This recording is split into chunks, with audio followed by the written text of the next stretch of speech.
السلام علیکم ورحمۃ اللہ وبرکاتہ۔ اللہم اغفر لی ذنبی ووسع لی فی داری وبارک لی فیما رزقتنی۔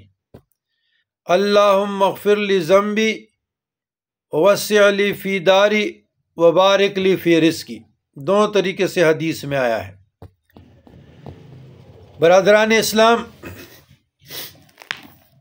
مشکلات کے لیے، حاجات کے لیے کہ جی ہم لمبے لمبے وظائف نہیں پڑھ سکتے۔ عموماً یہ متقدین، مریدین یا اور جو دوست احباب ہے واٹس ایپ پہ تو وہ کرتے ہیں، میسیجز کرتے ہیں۔ تو آج آپ لوگوں کو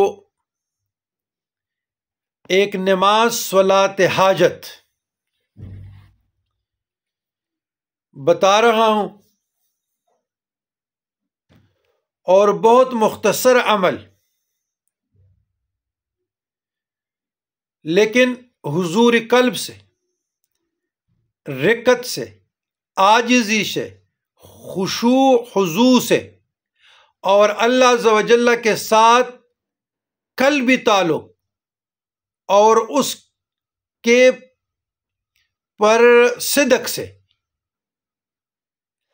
یا تو رات کی آخری رات میں یا دن رات میں کسی بھی وقت آپ یہ پڑھیں، اس پہ عمل کریں، انشاءاللہ جو بھی مطلب، مقصد، مشکل، آزمائش، حاجت ہوگی، اللہ کے فضل و کرم سے اور تاجدار کائنات صلی اللہ علیہ وسلم کے وسیلے و ذریعے سے پوری ہوگی۔ یہ میں نہیں کہہ رہا، میں آپ کو حدیث کوٹ کر رہا ہوں۔ یہ سب سے مختصر عمل ہے۔ اگر یہ دعا آپ کو یاد نہیں ہے تو نوافل میں، کیونکہ صلاۃ حاجت ہے، آپ موبائل سے بھی پڑھ سکتے ہیں۔ موبائل سے پرنٹ نکال کر اس سے بھی پڑھیں۔ اگر یاد نہیں ہے تو پرنٹ جیب سے نکالے پڑھیں۔ حدیث سماعت فرمائیں۔ حضرت عبداللہ بن اوفا رضی اللہ تعالیٰ عنہ فرماتے ہیں کہ ایک مرتبہ حضور نبی کریم علیہ الصلاۃ والسلام باہر تشریف لائے اور یوں ارشاد فرمایا کہ جس شخص کو کوئی حاجت اللہ تعالی جل شانہ سے یا کسی بندے سے پیش آ جائے تو اس کو چاہیے کہ اچھی طرح وضو کرے اور 2 رکعت نماز پڑھے، پھر اللہ جل شانہ پر حمد و ثنا کرے اور نبی کریم صلی اللہ علیہ وآلہ وسلم پر درود بھیجے، پھر یہ دعا پڑھے تو انشاءاللہ اس کی حاجت پوری ہوگی، حاجت روائی ہوگی۔ دوبارہ 2 رکعت صلاۃ حاجت کے لیے طیب طاہر ہو کر، پاک و صاف ہو کر اچھی طریقے سے وضو کرے۔ وضو کے بعد 2 رکعت صلاۃ حاجت کی نیت سے نماز پڑھے۔ دن میں پڑھنا ہے، رات میں پڑھنا ہے، بوقت کے آخری پہر تہجد میں پڑھنا ہے، وہ آپ لوگوں پہ منحصر ہے، ڈیپینڈ کرتا ہے۔ 2 رکعت کے بعد جب ہم السلام علیکم ورحمۃ اللہ وبرکاتہ پڑھتے ہیں تو اس کے بعد آپ اللہ تعالیٰ کی حمد اور ثنا بیان کریں۔ حمد کے لیے بہترین یہ ہے کہ آپ سورہ فاتحہ 1 مرتبہ پڑھیں، الحمد شریف۔ اس کے بعد نبی کریم صلی اللہ علیہ وسلم پر یہی نماز میں جو درود ابراہیمی ہے یہی پڑھی جائے۔ اس کے بعد پھر یہ دعا پڑھیں،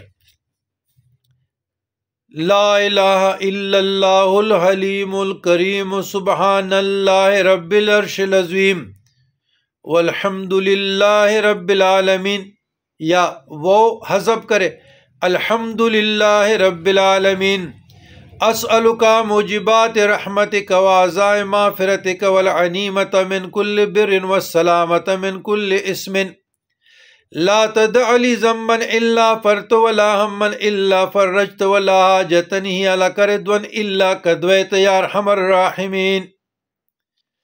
یا اس میں من کل بر والسلامۃ من کل ذنب بھی آیا ہے. تو جس طریقے سے آپ لوگوں کو یہ دعا ملے اور بھی کم بیش الفاظ کے ساتھ آیا ہے، اس کا پرنٹ نکالے یا موبائل میں اور آپ پڑھیں.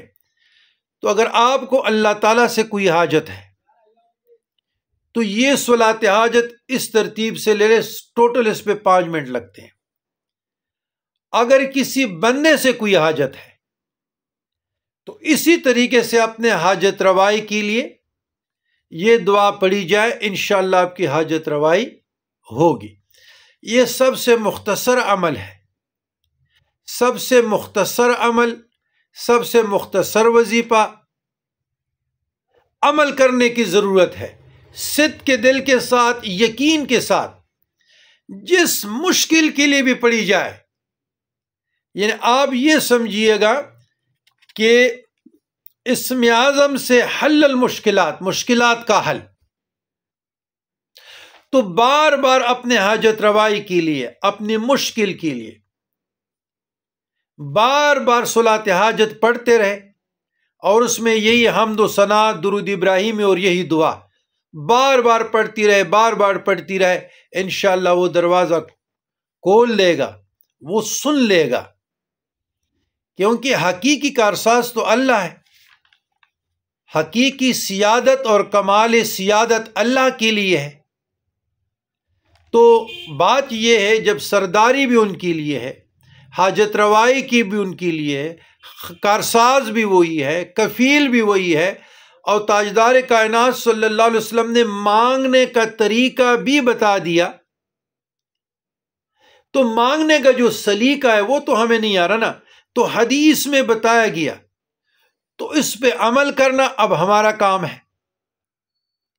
تو بجائے آپ ادھر ادھر کے اور لوگوں کے ہاں اپنے مشکلات کا حل ڈھونڈنے کے، اپنے حاجت روائی ڈھونڈنے کے، تو جو حضور علیہ السلام نے طریقہ بتایا قرب خداوندی کے لیے، حل المشکلات کے لیے، حاجات کے لیے، تو پھر اپنی حاجتوں کو اللہ کے حضور لے جاتے ہیں، حضور علیہ السلام کے ذریعے وسیلے سے اللہ کے ہاں پیش کرتے ہیں کہ یا اللہ یہ ہماری حاجتیں ہیں، اس کو پوری کریں.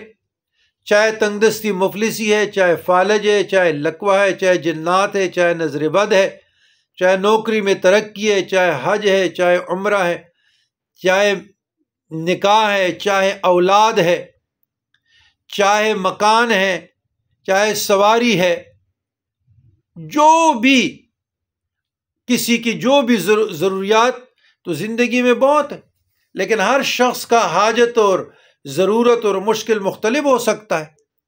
تو وہ ان دعا کے ذریعے سے، نماز کے ذریعے سے اللہ کے ہاں اپنی حاجتوں کو لے جائے تو انشاءاللہ تعالی حاجت روائی ہوگی. اور اس پر ایمان رکھنا چاہیے. جب تک آپ ذوق شوق یقینی کامل سے نہیں پڑھیں گے نا، کوئی عمل، کوئی ذکر، کوئی وظیفہ کام نہیں کرے گا.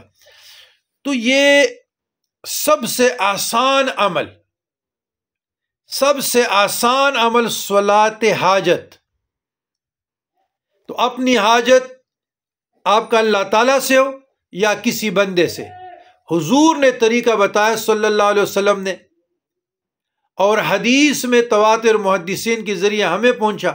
اس پہ عمل کیجئے گا، انشاءاللہ باغ و بہار ہوں گے، پرسکون زندگی کے لیے، خوشگوار زندگی کے لیے. اس سے بڑی غنیمت، عظیم سعادت، بڑا وظیفہ اور کوئی نہیں.